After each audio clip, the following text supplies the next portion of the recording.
Hello everyone, स्वागत है आप सभी का विजडम पॉइंट पर। दोस्तों, हम देख रहे हैं हिंदी साहित्य पर आधारित एक महत्वपूर्ण श्रृंखला जो कि आगामी टीजीटी, पीजीटी, असिस्टेंट प्रोफेसर और यूजीसी नेट की परीक्षाओं की दृष्टि से बहुत ही उपयोगी और बहुत ही महत्वपूर्ण है। हम देख रहे हैं हिंदी गद्य का विकास, उसके अंतर्गत हम देख रहे हैं हिंदी के उपन्यासों को, और हिंदी उपन्यास के विकास के इस चरण में हम आ पहुँचे हैं हिंदी के आंचलिक उपन्यासों पे। तो आज हम देखेंगे डॉक्टर विवेकी राय, जो कि एक आंचलिक उपन्यासकार हैं, उनके प्रमुख उपन्यासों को। दोस्तों, वीडियो शुरू करें आज का, उससे पहले मैं आप सभी से निवेदन करना चाहूँगी कि अगर अभी तक आपने मेरे चैनल को सब्सक्राइब नहीं किया है तो प्लीज़ मेरे चैनल को सब्सक्राइब करें, और अगर मेरा वीडियो बस पसंद आता है तो उसे लाइक और शेयर भी ज़रूर करें। धन्यवाद। चलिए शुरू करते हैं आज का वीडियो।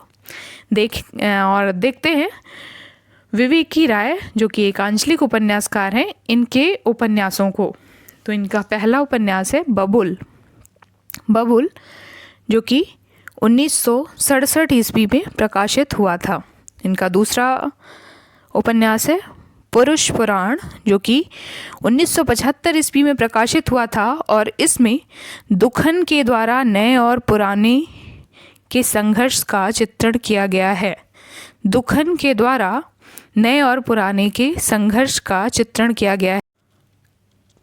इनका अगला उपन्यास है लोकऋण, जो कि 1977 ईस्वी में प्रकाशित हुआ था।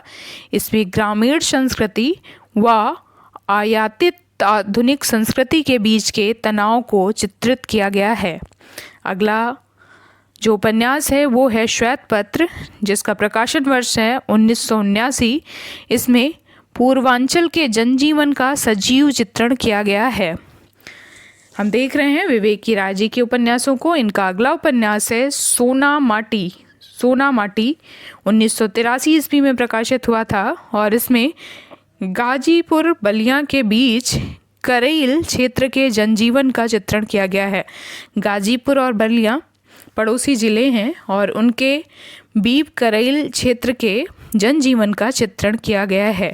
समर शेष है, 1988 में प्रकाशित इनका उपन्यास है। इसमें पूर्वांचल के किसान मजदूर के शोषण और उनके संघर्ष की कथा को चित्रित किया गया है। अगला उपन्यास है मंगल भवन, जो कि 1994 ईस्वी में प्रकाशित हुआ था। इसमें राष्ट्र निष्ठा और देशभक्ति का चित्रण है। अगला उपन्यास है नमामि ग्रामम, जो कि 1997 ईस्वी में प्रकाशित हुआ था। इसमें गांव की दुर्दशा का अलग अलग शीर्षकों में चित्रण है। अमंगलहारी 2000 में प्रकाशित इनका उपन्यास है, और देहरी के पार 2003 में प्रकाशित इनका उपन्यास है। तो हम देख रहे थे विवेकी राय जी के उपन्यासों को। अब हम आगे बढ़ते हैं और देखते हैं भगवान दास मोरलवाल, जो कि एक महत्वपूर्ण आंचलिक उपन्यासकार के रूप में प्रसिद्ध हैं, इनकी प्रकाशित कृतियों को। इनका पहला उपन्यास है काला पहाड़, जो कि 1999 ईस्वी में प्रकाशित हुआ था। इसमें देश में बढ़ती हुई सांप्रदायिकता का संवेदनात्मक चित्रण किया गया है। इनका अगला देश है बाबुल तेरे देश में, जो कि 2004 में प्रकाशित हुआ था। इसमें पितृसत्तात्मक समाज में एक स्त्री की दारुण व्यथा की कथा को चित्रित किया गया है। इनका अगला उपन्यास है रेत, जो कि 2008 में प्रकाशित हुआ था। तो इनके मुख्यतः 3 उपन्यास हैं, काला पहाड़, बाबुल तेरे देश में और रेत। अन्य महत्वपूर्ण आंचलिक उपन्यासकार और उनके उपन्यासों को देखेंगे तो इसमें पहला नाम आता है यमुना दत्त वैष्णव जी का, जिनके उपन्यास का नाम है शैलवधू, जो कि 1959 ईस्वी में प्रकाशित हुआ था। केशव प्रसाद मिश्र जी का उपन्यास है कोहबर की शर्त, जो कि 1965 ईस्वी में प्रकाशित हुआ था। इस पे एक पिक्चर भी बनी है, मुझे लगता है उसका नाम है नदिया के पार, और नदिया के पार की स्टोरी यहीं से ली गई है, इसी उपन्यास से ली गई है, जिसका नाम है कोहबर की शर्त, और इसके उपन्यासकार हैं केशव प्रसाद मिश्र। मनहर चौहान एक उपन्यासकार हैं जिनके उपन्यास का नाम है हिरना सावरी। 1962 ईस्वी में प्रकाशित हुआ उपन्यास है ये। योगेंद्र सिन्हा बन के मन में 1962 ईस्वी में प्रकाशित इनका उपन्यास है। श्याम परमार ने मोरझाला लिखा है जो कि 1963 ईस्वी में प्रकाशित हुआ था। मधुकर गंगाधर ने मोतियों वाले हाथ, फिर से कहो सुबह होने तक, इन उपन्यासों की रचना की है मधुकर गंगाधर जी ने।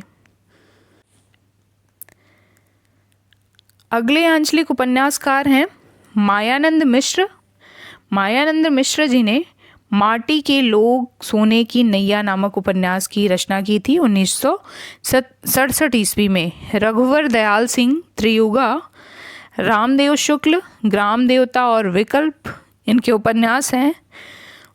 हर गुलाल भीतरी कुआं नामक उपन्यास की रचना करते हैं और इसका प्रकाशन वर्ष है 1974 ईस्वी।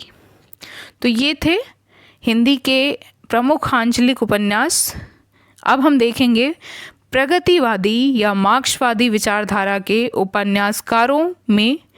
उपन्यासकारों को, जिसमें पहला नाम आता है यशपाल जी का, जो कि प्रगतिवादी और मार्क्सवादी उपन्यासकारों में प्रथम स्थान पर हैं। तो देखेंगे हम यशपाल जी के उपन्यासों को, जो कि मार्क्सवादी विचारधारा से प्रभावित ये लेखक हैं। आइए देखते हैं इनके उपन्यास। दादा कामरेड, जो कि इनका पहला उपन्यास है और इसका प्रकाशन वर्ष है 1941 ईस्वी। इसमें क्रांतिकारियों की गतिविधियों का विश्वसनीय चित्रण किया गया है। दादा कामरेड ये खुद एक क्रांतिकारी रहे हैं, इसलिए इन्होंने क्रांतिकारियों की गतिविधियों का विश्वसनीय चित्रण किया है। इन्होंने भारत जब स्वतंत्र था, क्योंकि ये देख रहे हैं आप, इसका प्रकाशन वर्ष 1941 ईस्वी है, तब भारत को स्वतंत्रता नहीं मिली थी और ये एक क्रांतिकारी की भूमिका में भी रहे हैं। इनका अगला उपन्यास है देशद्रोही, जो कि 1943 ईस्वी में प्रकाशित इनका उपन्यास है। सन 1930 से 1942 तक की राजनीतिक स्थिति का इसमें चित्रण किया गया है। दिव्या इनका एक प्रमुख उपन्यास है, जो कि 1945 ईस्वी में प्रकाशित हुआ था और इस उपन्यास की ऐतिहासिक कल्पना की गई थी। ये काल्पनिक है, इसकी ऐतिहासिक कल्पना की गई थी दिव्या उपन्यास में यशपाल जी के द्वारा। पार्टी कॉमरेड 1946 ईस्वी में प्रकाशित इनका उपन्यास है। इसमें कम्युनिस्ट पार्टी की विचारधारा एवं कार्यक्रम का समर्थन किया गया है। मनुष्य के रूप 1949 में प्रकाशित इनका उपन्यास है।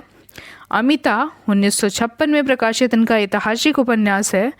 झूठा सच, जो कि 2 भागों में प्रकाशित है और इसका पहला भाग 1958 ईस्वी में प्रकाशित हुआ था, जिसमें राष्ट्र विभाजन एवं त्रासदी का चित्रण है। झूठा सच का दूसरा भाग 1960 ईस्वी में प्रकाशित हुआ था। इसमें स्वतंत्रता प्राप्ति एवं देश के विकास एवं देश के भावी निर्माण में बुद्धिजीवियों की भूमिका का यथार्थ चित्रण किया गया है। झूठा सच यशपाल जी का एक प्रमुख उपन्यास है।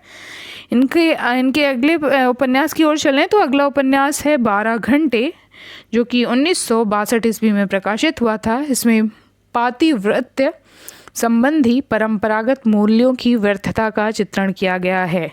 अप्सरा का श्राप 1965 ईस्वी में प्रकाशित इनका ऐतिहासिक पौराणिक उपन्यास है। क्यों फंसे 1968 में प्रकाशित इनका उपन्यास है। इसमें काम संबंधों की निर्बाध आज़ादी का चित्रण किया गया है। क्यों फंसे में काम संबंधों की निर्बाध आज़ादी का चित्रण किया गया है।